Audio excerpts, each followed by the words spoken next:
Bukod sa mga screenshots at kung ano pang mga gawain, talamak ang mga scams. Ngayon, lalo na holiday season, paano tayo makakaiwas dyan? Makakaiwasan kaya sa mga love scams? Parang Or parehas kung gustong iwasan. love in general lamang at ang kabiguan yan? Kasama po natin ngayon, mga kapatid, ang ating tatanungin, ang idol natin, ang MediaQuest Corporate Communication Consultant. Think ka muna, sabi niya, Ginoong Mon Isiberto. Magandang hapon po sa inyong lahat. Thank you very much again, Lord, for having me in the show. Kasama ba tayo dun sa 1.6 na increase ng sahod? Ay, Yung kanina. At this stage, it's a rumor. Fake news! Hindi naman fake. Kailangan i-verify. ayan. I-verify. Yes. Okay. Oh. Ano ba, bago tayo pumunta doon sa mga bugso ng damdamin na pinupost sa social media, ano bang may idea ba kayo, mga common scams ngayong Kapaskuhan? Well, alam mo, seasonal dito, no? Na dumadami-dami yung scams tuwing holiday season. Tapos mayroong mga nagsasabi dahil yung renade yung mga pogo daw, dumami din yung mga scam. Anyway, pero totoo yan. Basta holiday season, siyempre, yung mga tao bumibili ng mga regalo, no? May pera dahil may mga bonus, etc., etc. Yung mga scammer, hindi holiday para sa kanila. Oo. Full-time, 24-hour nagtatrabaho yan para maloko kayo at manakawan ka ng pera. Sipag nila? Ay, ganun talaga. Siyempre, malakas ang insentibo eh. Pero siguro, mga kapatid, kailangan maintindihan natin. Kasi madalas ang inisip lang natin sa mga scams sa panahon na ito, yung mga money scams. Yung sabihin yung, halimbawa, nagsishopping ka, tapos makakita ka sa online na napakagandang alok, ng baba-baba ng presyo. Yun. Tapos magbabayad ka, tapos walang mangyayari. Walang madi-deliver. Yun ang madalas na iisip ng tao. Pero hindi lang pera ang kinukuha o ninanakaw. Ano rin po? Ang isa pang ang kinukuha nila ay your personal information. Okay. Kasi pag nakuha nila yung personal information yun, parang susi yun na magagamit nila later on. Nako, pag alam nila yung birthday mo. Birthday, anong tawag nito? Lalo na kung nakatanggap ka ng isang phishing message na pinaklik ka sa link kasi kailangan mo daw i-update yung account mo. Yun ang madalas Yan, sa isang network company. Meron pa sinasabi, for improved cybersecurity, we are refreshing our database, etc., etc. Please click the link and fill out the form so that we can update your personal information. Sounds legit, di ba? Oo. Lalo na yung iba gumagamit sila ng mga accounts na minsan mahirap na malaman kung totoo o hindi. So, pero ako, golden simple rule. Do not click on any link. Tapos kung meron ka talaga natanggap na message, or ako naranasan ko na rin to. May tumawag sa akin. Ikaw, natawagan ka na ba? Naka-auto-block ako, Sir Mon. Yabang. Hindi ko kilala. Ayun, yan. Tama yan. Tama yung ginagawa ni Juan. Kasi magte-text naman kung may importante talaga. Hindi ko importante. Ako ang tatawag sa kanya. Or email or some other means of communication. Pero sinasabi na ng lahat ng mga bangko, lahat ng mga financial institutions, we will never send you, makinig po tayo mga kapatid, hindi sila po magpapadala ng message sa iyo na may link. Tama. Na may link. So, they stopped long time ago. No? So, pag may link, magduda na kayo. Wala na. Dapat. Ganun ka na dapat. Kahit sabihin mo, it sounds important. Kasi kung puputulan ka lang naman yan, di ba? Kailangan talaga. Pero ibig sabihin, ano po yung may mga legit ka man kasi nagsasabi na parang may offer kami, may tatawag sa'yo, ito yung number niya, ito yung pangalan niya. Okay lang ho ba yun? Okay. No, sa akin, simple pa rin. Pag may tumawag sa'yo, kailangan mag-ingat kayo on two levels. The first level is yung simple scam level. Mag-aalok sa'yo ng isang bagay. It can be an investment. It can be a gift. No? Tapos, kadalasan, napakaganda yung offer. Okay. Pag napakaganda yung offer, if it's too good to be true, ay magduda ka na. Pangalawa, yan ang unang level. There's a second level. Lalo na sa phone call. Alam mo, pwede nilang i-record ang boses mo. With the AI technology. Yes. Pero Sir Mon, ba, Oh. bakit ako matatakot dyan? Hindi naman ako may hawak ng nuclear code. So, ano ngayon kung makuha nila yung boses ko? Ay, hindi mo na alam ko kasi kung anong gagawin nila.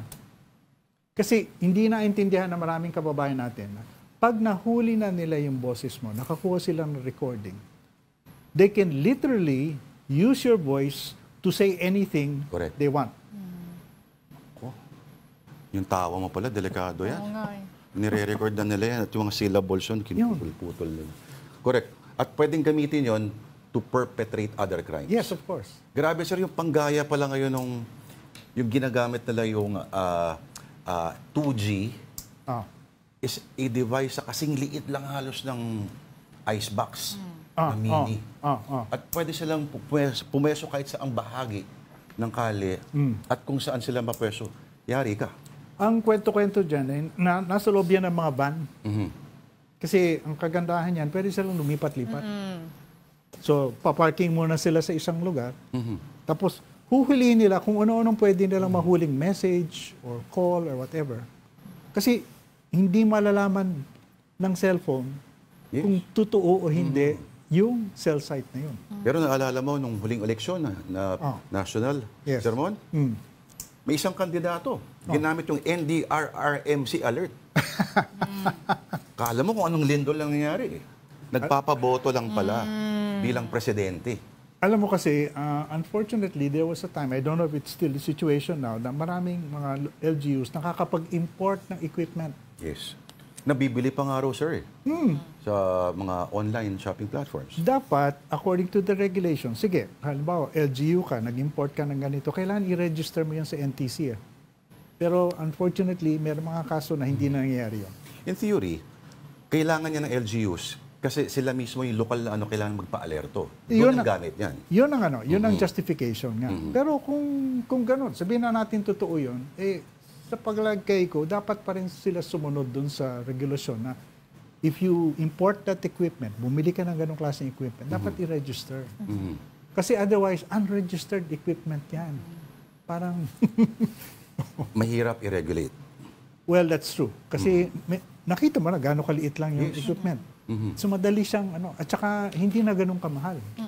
So lahat talaga may access, no, Sir Mon? Well, people who know their How to way do it, around, yes, they can.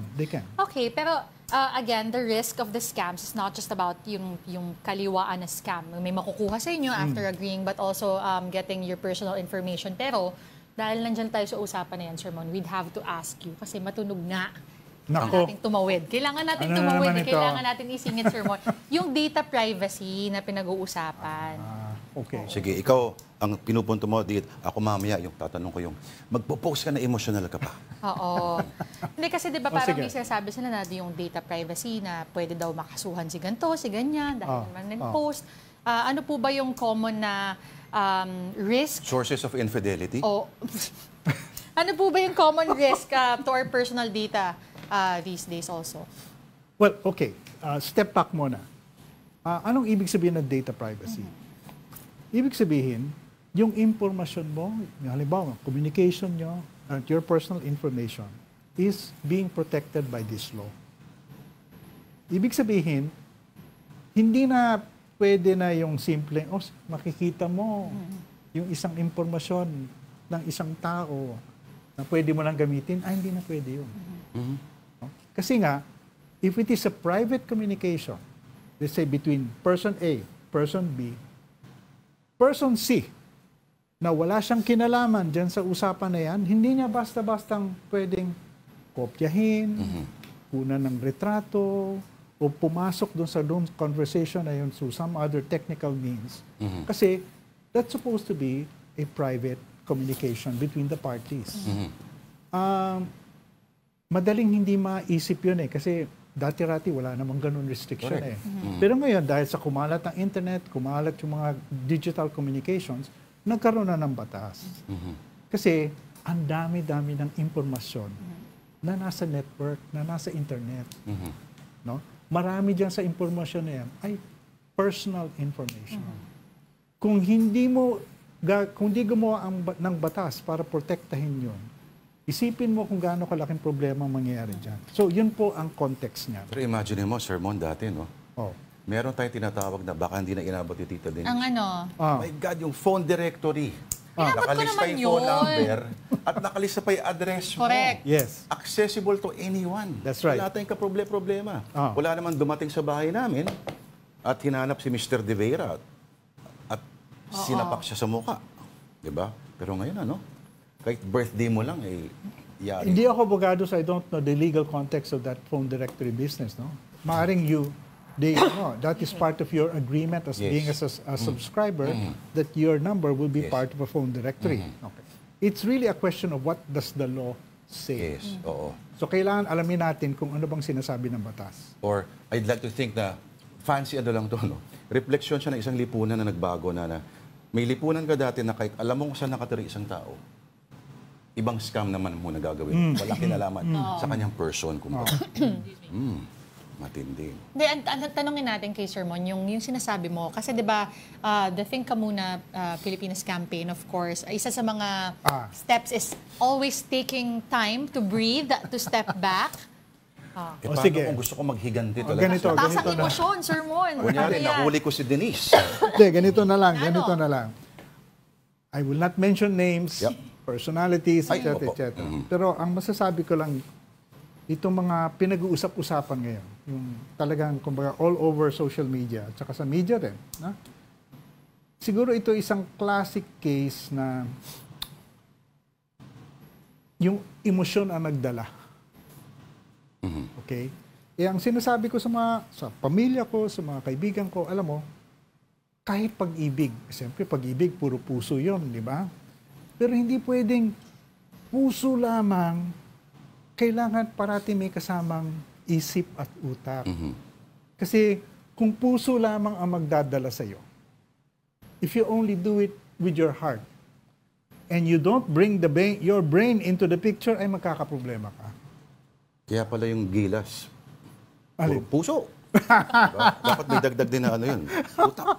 Uy, panalo sila back Kaya to nga. back. Oo, Hindi, tama. uso pa ba yung puso? Uso pa yung puso. No, pero seriously, let me add, no? Kasi alam mo yung mga scammer, alam mo bakit napakagaling nila? Kasi ito magandang, gusto kong i-emphasize dito. Kasi ang reaksyon ng ibang tao doon sa mga taong naluloko, ay napakabobo mo. Bakit Ay, naku. ka nagpaloko ng ganyan? Kasi ang ginagawa ng mga scammer, alam mo, linalaro nila yung emosyon mo eh. Correct. Pwedeng galit, inis, takot, o hirap. Halimbawa, yung isang nanay, pinoproblema niya, kailangan niya bayaran yung tuition ng kanyang anak. No? Nagkahanap siya ngayon ng paraan para maka-earn ng extra money. Eto, darating isang text messages, "Uy, gusto mong mag-invest ng ganitong halaga, ang balik sa'yo, doble." Dahil sa tinding pangangailangan niya, mas madali siyang nadadala doon sa ganyang klaseng sinasamantala ng mga scammer. Ang naalala ko, Sir Mon, I Oh. believe this was early 2000s. Medyo, ano pa ako na ito, bata pa ako. We were always told na pag may tumawag, kasi yung scam ata nun sa landline, may na-aksidente, ganyan, labas mo yung mga alahas nyo. Dugo-dugo-gang. Oo, yun. Hanggang ngayon, nangyayari pa yan. Yung Hanggang sense of ngayon, panic mo, oo, no? yung panic mo, tapos Kasi- ilalabas mo lahat. Sasabihin mo, may isang mahal sa buhay na ganito, na inatake o nagkaroon ng ang tawag dito, aksidente. Kailangan ng ganitong pera para meron kong kilala. Linimos yung hinanap talaga ng pera. Tapos dinala doon, binigay doon sa tao. Bakit? Sinamantala yung sense of concern, yung takot ng tao para tulungan yung kanyang kapatid o kamag-anak o ano man. Sinasamantala ang emosyon natin. Kaya nga sinasabi natin, Lord, kailangan mag-think ka muna. Kasi kung emosyon lang ang magpapakilo sa'yo, naku, maraming pwedeng puntahan yan. Oo. Pero, sasabihin na ba, yung emosyon ang basihan ng maraming mga bagay na kumilos, di ba? Oo. Pero then again, may nangako, 20 pesos sa bigas. Maraming naniwala. Ibang klaseng emosyon yun. pero ibig sabihin, hindi ko naman sinasabing walang puso. Ay, imposible naman yun. Ang sinasabi ko, Huwag mong hayaan yung puso lamang Correct. ang mamayani. Dapat parating sinasama mo na pag-iisip. Sir Mon, yung sinasabi nila, when you get angry, when you're mad, bilang ka muna ng 10 segundo Oh. bago ka magmura o mag-a-apply rin ba yun sa Yes. mouse natin? Mouse. Okay, sige.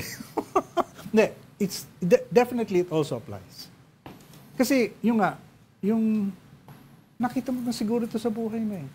Nagalit yung isang tao, kung ano-ano sinasabi. Correct. Wala nang control.